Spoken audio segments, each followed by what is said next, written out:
qu'il y a les pavillons, même à l'hôpital, que pavillon ben sécurité, que tout le monde et les pieds sont pendus en l'air, en l'air, en l'air. Maman, je vois les cas. Quelqu'un, j'ai ma voisine actuellement à Oja là-bas. Sa fille a eu, la moto lui a tapé au sol. Ou non, elle était placée où la moto est venue la courir, ça l'a fracturé. Elle au moins c'est déjà à 3 millions de francs. L'enfant est tout couché au sol. Ma mère est morte, c'est la moto. Ma mère était en route, la moto est venue la cogner en route. Ça a fracturé les pieds de ma mère. On a amené ma mère à la cantine avant de dire que cuia. Il dit que, avant de dire que cuia, c'est 1 million que j'ai mis au sol. 1 million à la cantine. Je dis qu'avant qu'on ne dit que quoi, c'est un bâton que j'ai déposé au sol. Pourquoi on l'amène au bloc? On avait l'option ou couper ses pieds, ou reconstruire ses pieds. J'ai opté qu'on reconstruise le pied de ma mère. Parce que je ne voulais pas qu'on l'ampute le pied. J'ai dit qu'on reconstruit ça.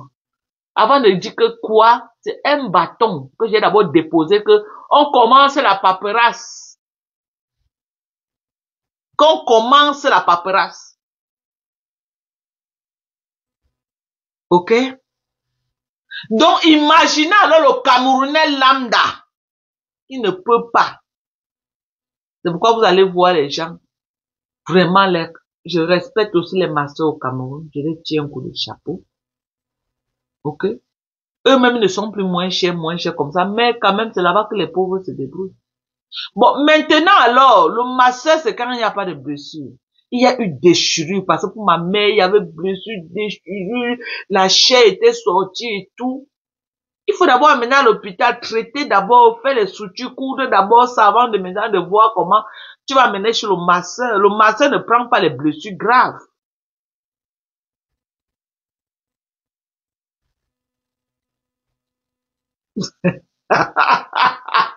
Quelqu'un dit que les médecins sont habillés en veste au Cameroun. Maman, il ne va pas s'habiller en veste que qui va le voir.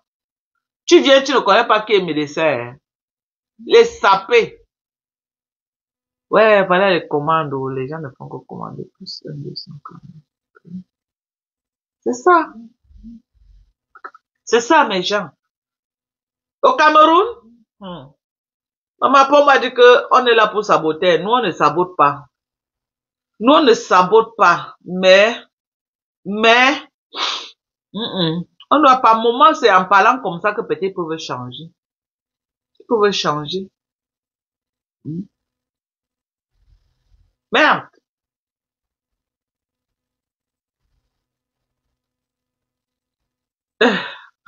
Maëva Brand dit que j'ai bien maigri. J'ai maigri, mais j'ai pris mon pot aujourd'hui. Je n'ai pas aussi maigri que ça. Hein. Il me faut travailler là-dessus. Je dois commencer la marche ou acheter un equipment que je vais mettre à la maison parce que j'ai la paresse moi pour aller en salle de gym. C'est vrai que le complexe ici est aussi une salle de gymnase. Mais je suis jamais allé.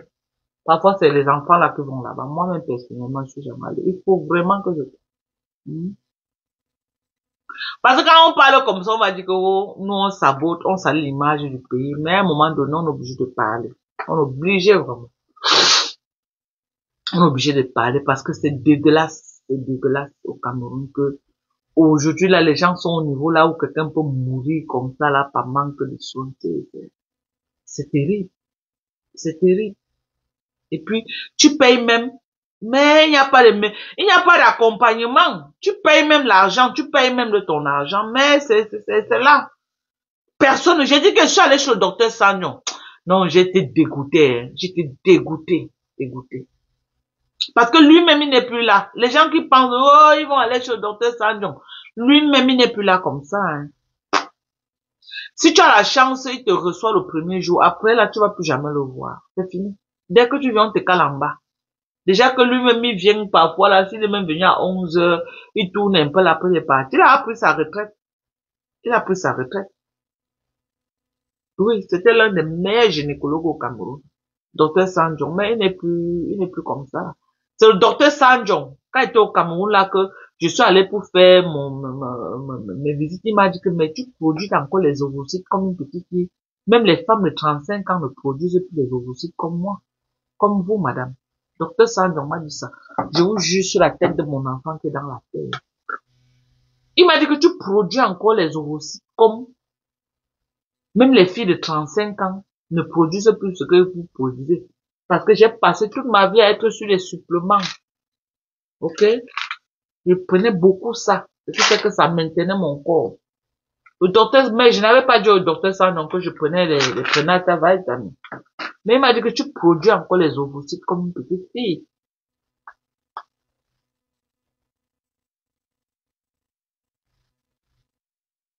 Oui, maman, je vais... Ouais, Corinne, Corinne dit qu'on l'a oublié, on l'a pas bipé. C'est comment normalement veut? Comment maman co? Comment? Maman, on a en train de pleurer notre vie ici, là, avec les médecins au Cameroun. Vraiment, les souilleurs de personnes. Les souilleurs de personnes. Regardez, par exemple, ce qui s'est passé à Samy, là. Hein? Vous croyez que l'affaire de Samy, là, le médecin, là, a mal fait son travail? Ça, c'est sûr. Si on avait fait les enquêtes approfondies, on allait découvrir ça. Je suis pas en train de certifier à 100% que c'est ça, mais vu la façon qu'on avait dit qu'on a fait l'opération, tout ce qui était ressorti, je crois que il y avait eu erreur médicale au niveau de l'hôpital, je crois qu'il y a eu erreur médicale. Mais ce docteur n'est jamais sorti même pour, je suis sûr que même la famille de Samy n'a même jamais appelé pour dire que vraiment je suis désolé. Il y a eu quelque chose qui s'est passé, qui a mal tourné. Parce qu'on me dit qu'on avait appris l'os ici là pour remplacer quelque part ici là. C'est des grosses opérations. Vous connaissez ce que c'est que prendre l'os ici là. Moi-même, ce que j'ai ici là, c'est ostéis. C'était beaucoup ne savent pas. Ok? L'opération que j'ai tout le temps ici, que j'ai fait tout le check-up. Moi, on appelle ça en tout cas, allez Google ostéis. Ok? C'est une disformation. Je sais pas comment, donc, les os se, se ramollissent. Voilà. Ok? Les os ramollissent. Mais ce n'est pas, c'est bénigne. Ok? Et quand ça ramollit, ça gonfle, ça devient comme une tumeur. Et on doit enlever. J'avais l'option qu'on prenne l'os quelque part et on remplace ici. Mais moi, je n'ai jamais accepté. J'ai laissé ça comme ça. J'ai laissé. Donc, on contrôle seulement. La semaine passée, j'étais à l'hôpital, on a contrôlé, on a dit que non. C'est là, c'est stable, ça n'a pas augmenté, ça n'a pas baissé, donc il n'y a rien à faire. Oh, si je partais au Cameroun, on allait dire que non, ça a gonflé, il faut racler 500 000, 700 000, 800 000, tout ce qui les intéresse, c'est l'argent. Même l'opération que j'avais fait au Cameroun, quand je suis venu ici, ils m'ont dit que je n'avais pas besoin de faire ça, que les gens vivent avec, que ce n'est pas un truc que moi j'ai paniqué au Cameroun. Quand on m'a dit que oh, c'est une tumeur, on a dit que non, ça devient dangereux quand c'est maligne, mais c'est une tumeur bénigne. On m'a dit que je n'avais pas besoin de me racler toute la mâchoire comme ça, je n'avais pas besoin de faire ça. J'avais été ici aux États-Unis, n'allais jamais ouvrir ma mâchoire pour racler, jamais. Parce que c'est des opérations très sensibles. Tous les nerfs et les veines sont ici, là. Tout est relié, tout ce qui est de la tête. Les nerfs, tout ça, c'est ici. Il y a une forte concentration. Heureusement que j'avais affaire à un bon médecin au Cameroun, où c'est le docteur Essomba, quelque chose comme ça, l'un des meilleurs en Afrique centrale. C'est lui qui m'avait opéré. Et il m'avait dit ça, que tu as eu trop de chance que c'est moi qui t'ai opéré. Je n'ai pas eu, il y a les autres que quand on les opère de ce que j'ai eu là, ils n'ont plus de sensation ici là. Donc, ici là meurt parce que ça touche les nerfs. On froisse les nerfs là. Donc, ici là meurt carrément. Mais moi, j'ai eu la chance que le docteur Essoma, il est professeur aussi au CUS. C'est un chirurgien dentaire du CUS. Il est aussi professeur au CUS. Non, pour ça, c'est un bon médecin. C'est un bon. Ok? C'est un bon. J'avais acheté, parce que le nyama que j'avais rencontré là, parce que j'avais même promis acheter les choses pour aller les donner, mais après quand je suis venue ici là, on m'a dit que non, je n'avais pas besoin de faire ça, m'a énervé, hein. Tout ce que j'avais acheté pour eux là, j'ai fait cadeau aux gens. Ça m'a énervé jusqu'à, parce que tout ce qui les intéresse, c'est l'argent. Celui-là est parti jusqu'à me demander d'acheter une prothèse qu'on devait remplacer, on devait me mettre une prothèse. J'ai acheté la prothèse à 250 000. Et quand le docteur est venu donc, il n'a plus mis la prothèse. La prothèse, je leur ai même dit que, mais, trouvez notre client, vous prenez ça, vous me remboursez mon argent. Jusqu'aujourd'hui, ils ne m'ont plus jamais appelé. Ils m'ont plus jamais appelé. 250 000 est parti dans l'eau. Avant de mettre maintenant les frais d'opération qui étaient dans les 500. J'ai regardé. Pour une blague comme ça, tu te retrouves à te mettre au moins 750 000 francs en jus. Alors que je n'avais pas besoin de ça. Vu un chirurgien dentiste, voilà. Je n'avais pas besoin de ça. Quand je suis venu ici, là, ils n'ont plus jamais ouvert ma bouche. Chaque fois qu'ils ouvrent, c'est pour faire la biopsie. S'ils ouvrent, ils prennent un petit spécimen pour envoyer au laboratoire et faire la biopsie. Ils ont fait ça une seule fois pour confirmer le diagnostic qu'on avait fait au Cameroun, que c'était un truc bénin. Et quand ils ont confirmé, c'était tout jusqu'aujourd'hui. Quand je parle, ils m'ont donné rendez-vous encore dans un an. Sauf si je vois que il y a un changement, que je veux venir. Mais mon rendez-vous, c'est dans un an. Voilà. Mon rendez-vous, c'est dans un an. Des mois, on m'a appelé pour me dire que en décembre, qu'est-ce qu'ils m'ont appelé? Ils m'ont dit que c'est en juin, ou c'est quand ils vont m'appeler pour me donner la date exacte de mon rendez-vous. Vous voyez? Donc, je ne peux que bénir Dieu. On dit merci à Dieu. Vraiment, qui nous a, hein? C'est fort là. On vient, on se couche ici là. On se couche. Et puis, voilà. Assurance ou pas assurance. Moi, j'ai mon assurance, hein. C'est comme vous voyez. Moi, je pars toujours à l'hôpital parce que j'ai mon assurance. J'ai mon assurance avec tous mes enfants. Je paye chaque mois. On paye. Que je sois aux États-Unis, que je sois en Afrique, je paye. Ok? Voilà. Oh, tu as reçu ton colis l'amour prochain. Eh, merci, c'est arrivé tout un temps. Merci à toi, maman. Merci, oh, maman. Merci pour la commande. Je suis contente que pour toi arrivé intact, maman. Merci. Merci vraiment. Voilà. Donc, vraiment, le Cameroun, Yako à nos frères camerounais, on compatit. Franchement, tu manques d'argent au Cameroun, c'est l'ondem. Tu vis avec la peur. Puis alors, si par erreur, tu as un accident, maman, tu vas commencer où? Si tu as un accident, tu commences où, mon Dieu? C'est pourquoi, heureusement que dans chaque famille au Cameroun, il y a quand même une benguise, c'est que c'est faux là quand même. Il y a quand même un benguise qui va back up. Mais il y a encore quand même d'autres familles qui n'ont pas de benguise. Que si ça cuit là, vraiment, c'est grave. Vous croyez que tous les jours, je bénis Dieu parce que j'ai amené mes enfants ici, j'ai quand même la famille ici là, que quand c'est fort là, on met un peu, un peu, un peu. Avant, c'était moi seul. Maintenant, j'ai quand même la famille, on met un peu, un peu. J'ai mes neveux ici, les enfants. J'ai plein de monde ici. Plein de monde. J'ai plein de monde ici là. Que quand c'est fort là, hein, on dit qu'on va faire comment? On essaie de, on essaie de, on essaie de, on essaie de. C'est comme ça. Donc, c'est, vraiment, c'est comme, c'est triste. C'est triste. Pas de cas. On rajeunit les gens comme ça. Ouais, j'ai rajeuni ma. Maman, merci, oh, ma personne. Lisa Dio, ma sœur gabonaise. Maman, merci, maman. C'est le collagène, non, ma. C'est le collagène. Moi, je prends beaucoup de collagène. Je prends je fais mon traitement facial avec, laissez-moi d'ici un mois. Ah, maman, d'ici un mois, vous n'allez pas me reconnaître. Un mois. Attendez que j'achète ma machine du sport. Je vais acheter ma machine du sport pour mettre ici chez moi. Qu'elle veut commencer que par jour, je peux faire au moins 1 heure de sport. Par jour. Je dirais qu'elle veut couper mon corps, elle veut devenir comme une petite fille. Ce n'est pas ce que vous dites que fion, fion, fion, fion, fion. Non, je vais travailler mon corps. J'attends l'occasion pour acheter ma machine de sport. Dès que j'achète ma machine de sport, Inch'Allah, Inch'Allah, ça arrive ici là, mes gens. On va savoir qui est qui.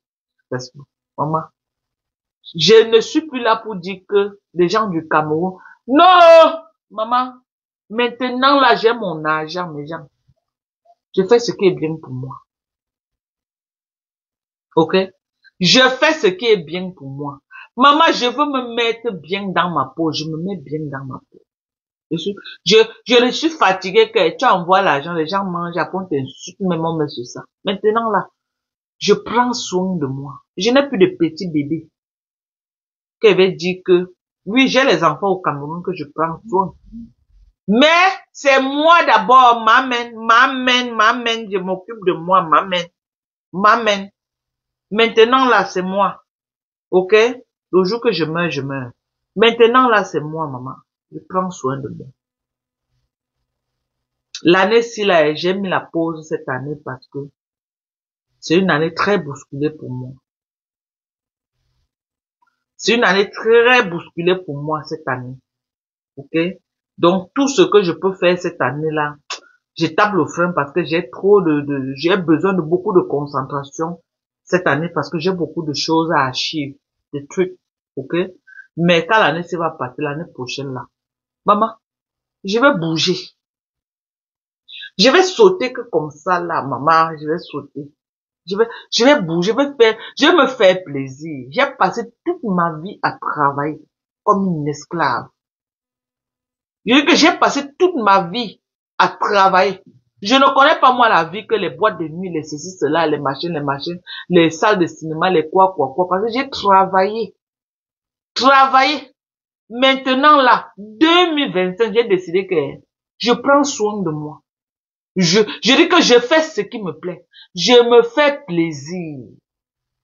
Donc, l'année prochaine là, j'ai les pays que je dois visiter. Je vais aller en Corée du Sud. 1. Je vais aller au Japon. 2.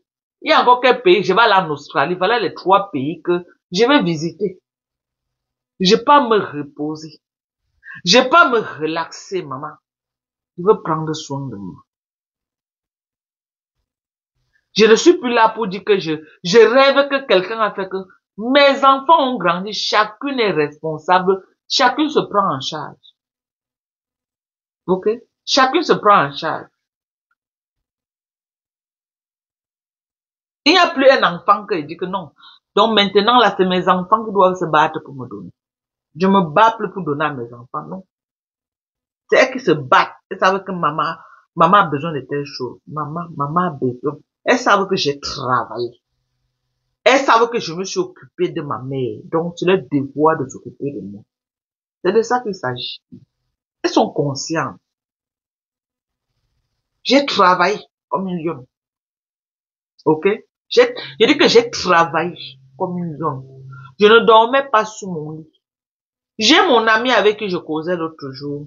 Elle me dit que Dorcas, quand j'entends les gens parler de toi sur Facebook, là, je me demande que c'est de Dorcas qu'on parle ou c'est d'une autre personne. C'est la Dorcas que je connais là qu'on parle ou c'est de quelqu'un d'autre.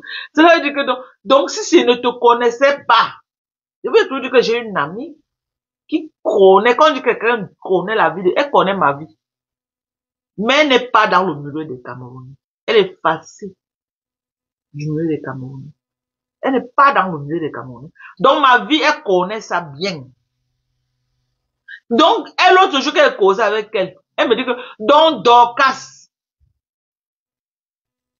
C'est comme ça que les gens peuvent coller les étiquettes sur quelqu'un sur Facebook. Si je ne te connaissais pas, c'est que j'allais croire que ce qu'on raconte sur la vie des gens sur Facebook, là, c'est vrai. Quand on dit que, elle m'a vu, elle dit que toi, tu ne dormais même pas sur moi. Quand je travaille, moi, je travaille avec elle dans la même société. Elle travaille le jour, elle travaille la nuit. C'est moi qui venais la relivre la nuit. Quand je sortais le matin, elle croit qu'elle n'a pas dormi. Je pars qu'au salon de coiffure tressée. Parce que j'avais un salon. Je ne dormais pas sur moi. Je payais la maison, je ne dormais pas dedans. Je ne dormais pas. Elle me dit que quand j'ai entendu sur Facebook, on dit que oh, tu as tué quelqu'un chez toi avant de prendre l'argent pour aller construire une maison que tu as conçue depuis il y a de cela plus de 15 ans que ta maison existe. La fille qui est morte chez toi là, tu ne rêvais même pas encore que tu pouvais dire un jour que tu aides même une fille qui est dans la rue qui vient dormir chez toi. Les maisons que j'ai fait il y a de cela plus. Donc elle me parlait du malam, la menteuse malam là. Que donc c'est comme ça que les femmes viennent sur Facebook, elles disaient qu'elles sont les voyantes, elles mentent, des grosses menteuses comme ça. Et les gens ont cru à son mensonge jusqu'à, les gens vont aller se consulter chez elle. Les gens vont aller faire les consultations chez elle, une grosse menteuse. Dit comment, oh, elle a vu, elle a fait la voyance, oh, c'est l'argent de la fille là que je suis allée construire au Cameroun. Une salope qui ne connaît pas ma vie. Une bêtise, une pétasse, qui a les problèmes psychologiques dans sa tête, qui ne connaît même pas mon histoire. Donc ma copine a été choquée. Parce que c'est les filles qui m'ont vu mettre pierre sur pierre, travailler comme une esclave pour mettre ma maison debout. Il y a de cela 15 ans. Mes enfants, aujourd'hui, ont grandi dans cette maison. L'histoire de celle qui est morte là, ça ne date même pas de 3 ans. Ça ne date pas de 3 ans. C'est hier que je suis allée au Cameroun, j'ai laissé une personne chez moi, elle est restée mourir derrière parce qu'elle n'avait pas de papiers, elle avait peur d'aller à l'hôpital. Tu es malade, même tu n'as pas de papiers, va à l'hôpital. Elle est restée à la maison jusqu'à elle est morte chez moi. J'ai tout perdu. C'est les voisins qui ont cassé la porte, qui ont vu les mouches, on a appelé les sapeurs-pompiers, on est venu casser ma porte. Et ils sont partis, ils ont laissé les portes grandement ouvertes. Les bandits sont entrés. J'ai tout perdu, tout, pour cette affaire-là. Tout. On a vidé ma maison. Je suis venu, c'est chez mon petit frère que j'ai d'abord vécu avec les enfants. Parce qu'on était au Cameroun. On a tout vidé chez moi. Vous parlez de quoi? Donc, elle m'a dit que vraiment de Dieu, elle dit que viens voir la femme là sortir ses gros yeux raconter les mensonges. Et les gens ont cru. Que c'est comme, elle me dit que donc, quand votre Facebook, c'est comme ça que les gens mentent sur la vie des gens. Elle ne te connaît même pas, elle ne connaît même pas ta vie, elle vient bavarder sur Facebook. Que tu dormais sur ton lit, donc, tu travaillais comme un esclave. Mon mari, mes enfants. Mon mari, mes enfants, ma maman. Mon mari, mes enfants, ma maman. Mais moi, j'ai walk. J'ai walk. J'ai walk. Il y a combien de personnes sur Facebook là qui peuvent avoir ma force de travail? J'ai travaillé dans ce pays. J'ai eu 2 salons de coiffure ici. J'ai travaillé l'argent. Mon argent m'a permis. J'étais bien entouré. Ok? Si j'étais bien entouré, c'est que j'ai les immeubles au Cameroun. Vous ne connaissez pas à quel point je travaille dans ce pays. Si j'étais bien entouré, c'est que c'est les immeubles que j'ai. Mais Dieu merci, le peu que j'ai là, je ne peux pas cracher sur ça. Parce qu'il y a beaucoup qui ont fait même les années que j'ai fait ici, ils n'ont pas les 1/3 de ce que j'ai. Mais si j'étais bien entouré, je devais avoir plus que ce que j'ai au Cameroun actuellement. Plus. La seule erreur que j'ai faite, c'est que je n'ai pas acheté la maison au Cameroun. Parce que je n'ai pas eu cette vision que un jour, mes enfants allaient venir aux États-Unis. Tout pour moi, c'était investir au pays, mettre mes enfants à l'aise, mettre ma famille à l'aise. Mais je n'ai pas pensé qu'un jour, j'allais faire venir mes enfants. Et même si je faisais venir mes enfants, c'est que je fais quoi de cette maison maintenant? Voilà mes enfants qui sont en train de partir en mariage. Je faisais quoi avec? Voilà mes enfants qui sont en train de partir en mariage.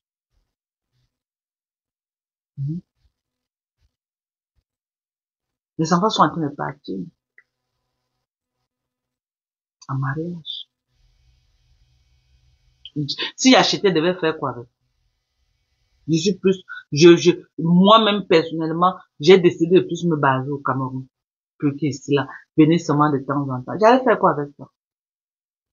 Voilà ma fille Manel. Ce qui suit avant la fin de cette année. Manel va acheter la maison. Avant la fin de cette année. Maximum d'experts, Manel prend une maison. Au janvier. Elle va prendre une maison.